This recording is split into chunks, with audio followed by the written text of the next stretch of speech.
Hello and welcome to another edition of Trading Bits and Bytes. I'm Susan Littlefield. Market saw some swings this past week from having weather issues across the Midwest to talk of the G20 Summit and trade, and not to forget anticipation for the Friday USDA report.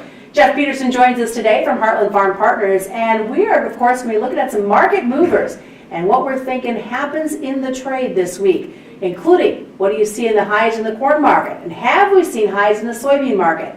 How does demand look for corn, and what does demand look like for soybeans as we move forward? So lots of things to talk about. Jeff, thanks for joining us. Oh, you're welcome. It's always fun to join you and talk about the markets. So last time you were on, you talked about the December corn market and possibly reaching that 550. Right. As we look at the market today, have we seen kind of a base and the opportunity to see the growth that we need? I think so. It's been a little bit of a disappointing trade this week overall. We ended up having conditions early in the week that weren't as good as what everybody thought in our weekly crop progress numbers, and we're hoping that could go ahead and springboard us into a much higher week. But so far we didn't see that happen, and we've pulled back coming in towards the end of the week. But I still think that leaves the door open for us to go above the 5 level, and we get the right conditions. It opens up the door to the 550 level. What takes it or what makes it get there, actually, Susan, it's just going to be more time to know more about acres and more about yield. And obviously the weather and what happens between now and harvest.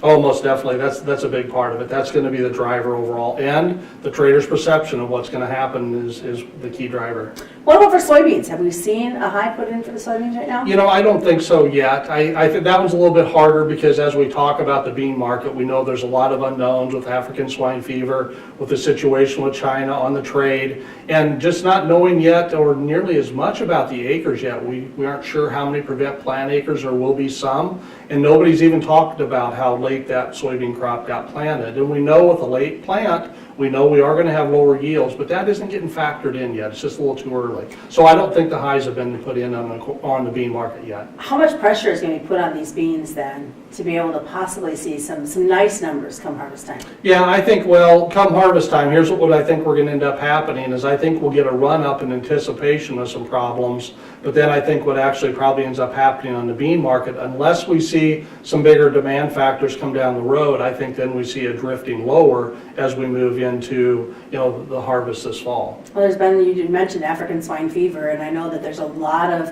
nervousness, shall we say, as that continues to spread all across the world, that we're going to get it here, somewhere here in North America, which would have not only devastating for our hog producers, but a big impact on these soybean guys. Oh, it really would, and that's something we always have to keep in the back of our mind as we're making marketing decisions. We have to think about where I'm positioned on my sales. If I walked in tomorrow or I wake up tomorrow morning and all of a sudden I hear that on the radio, do I have my right position on? And that becomes that difference between trying to pick a top and trying to manage that risk. So how are we doing for demand for corn? On the corn side, it's been interesting. I'd say feed demand overall is holding in good. The ethanol demand is down about 0.9% compared to a year ago. That's crop year to date, so that'd take us back to September. USDA thinks we're going to be down about 2.8%, but the area that we're struggling a little bit is actually on the export side. The export sales overall are off about 15%, or about 300 million bushels. And so that's a tough one, and the reason for that is honestly there's a great abundance of corn across the world, and what we're seeing coming out of South America is actually prices that are 55-60 cents a bushel cheaper than what's being offered out of the Gulf of Mexico. So that's making it hard for us to be as competitive as we'd like to be on the corn side. And their corn's fresher at this point, shall we say? It really is. Looking at demand for soybeans globally, have we continued to see that glut that's out there? Yeah, we have. We continue to see the glut. We're going to know more about that in this quarterly stocks report that we end up getting that comes out. But the thing we have to think about is that there's about, China has about 205 million bushels that they have yet to ship. And we got to keep that in the back of our mind, because if something doesn't go right with these trade talks, what could end up happening is that maybe some of those bushels don't get shipped. A lot of the industry's thinking that there could be upwards of 100 million bushels that don't get shipped and actually get rolled into next year from China just under normal conditions. So I think overall what that means down the road is we're going to see our ending stock number come up, because I do think we're going to have to lower our exports in future reports. So how much is being anticipated that we might see some sort of talk? I mean, the president and even his cabinet has all said, well, we're going to see some movement.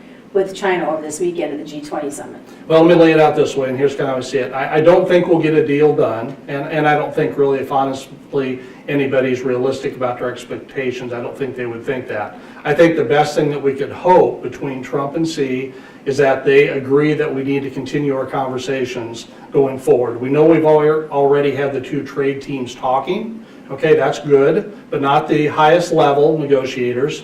But some of the things that came out actually overnight and has been reported, just some of the demands that China's talking about. Well, China wants to see us step away from our tariffs. They want us to see us open up the sales of our technology equipment to Huawei. And I think there's a couple of those hard things there that President Trump in the past has been kind of non-negotiables is what they want. I just hope things don't hope they don't break down. But I think there's a chance that we could see that. So I'm not real optimistic about what we're going to end up having for these talks. Well, sounds good. Thanks, Jeff. Yep, thank you. Jeff Peterson joining us. There will not be a Trading Bits and Bytes next week because of the 4th of July holiday. So enjoy that time with your friends and family and communities.